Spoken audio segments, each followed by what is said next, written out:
Shampoo করার আগে must ২০ minute আগে, সময় না থাকলেও 20 মিনিটস আগে হেয়ার অয়েল মাসাজ করে দেন শ্যাম্পু করতে হবে। ছোটবেলা থেকে শুনে আসছি তেল আমাদের হেয়ারের জন্য ভীষণ উপকারী। কিন্তু এখন এসে আমরা বিভিন্ন জায়গায় শুনতে পারি যে না তেল চুলের ক্ষতি করে, তেল দেওয়ার দরকার নেই।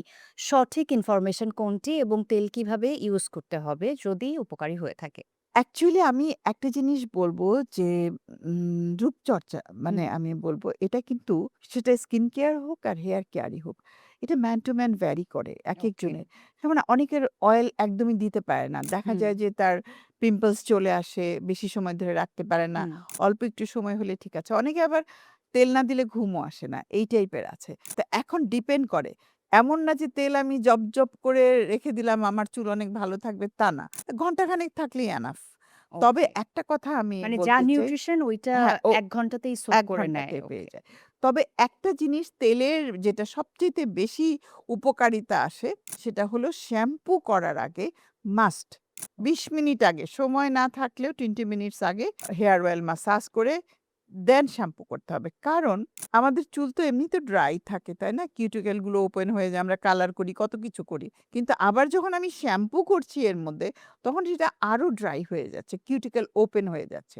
তো সেইজন্য অয়েল মাসাজ করলে যেটা হয় আমার হেয়ার কন্ডিশনিং এর কাজ হুম। করে। প্লাস আমি শ্যাম্পু করে কন্ডিশনারটা করে ফেললে আমার চুলটা অনেক ভালো থাকলো। মোটামুটি উইকলি তাহলে রুটিনটা কেমন হওয়া উচিত? কতদিন ইউজ করা উচিত? তেল সপ্তাহে ২ দিন দিতে পারে। হুম। মানে টুয়াইস ইন আ উইক। আর শ্যাম্পু যখনই করবে তার আগে একটু তেল দিয়ে নিতে হবে। তাহলে তার চুলটা ভালো থাকবে। যতবারই শ্যাম্পু করুক না কেন একটু আজকাল তো আমরা অনেক কালার করি, অনেক কিছু করি, রিবন্ডিং করছি, চুলকে স্ট্রেইট করছি। তো সেই ক্ষেত্রেও আমার মনে হয় যে হেয়ার অয়েল এর সাথে আমরা যদি একটু আরো কয়েকটা জিনিস এড করি যেমন একটু এগ দিয়ে নিলাম, হুম। Egg white and hair oil mix করে দিলাম। তাহলে আমার চুলটা ভালো থাকলো, ময়েশ্চার পেলো, একটু স্ট্রেইট থাকলো।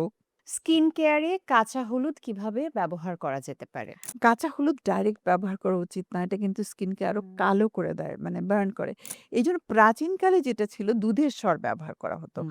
আমাদের মানে মানে মা-নানি আমি দেখেছি ওরা একদম দুধ পিওর মানে অনেক কাঁচা দুধ দিয়েও করত। অনেকে আবার দুধের স্বরের সাথে কাঁচা হলুদটাকে হুম। মিক্স করে তার সাথে একটু মধুও দিত। দুধের স্বর, কাঁচা হলুদ, মধু। তো স্বর তো পাবে না এখন দুধ, মধু, কাঁচা হলুদ। এই ৩ টে জিনিস আর সাথে বাইন্ডার হিসাবে আমরা মুলতানি মাটি ইউজ করতে পারি, চন্দন ব্যবহার করতে পারি আমরা। চন্দনটাও স্কিনের জন্য খুবই ভালো। এগুলো অল্প করে মিক্স করে আমরা সবকিছুর সাথে যদি একটু মিশিয়ে যেটা আমার স্যুট করে সেটাই মিশিয়ে ব্যবহার করতে হবে।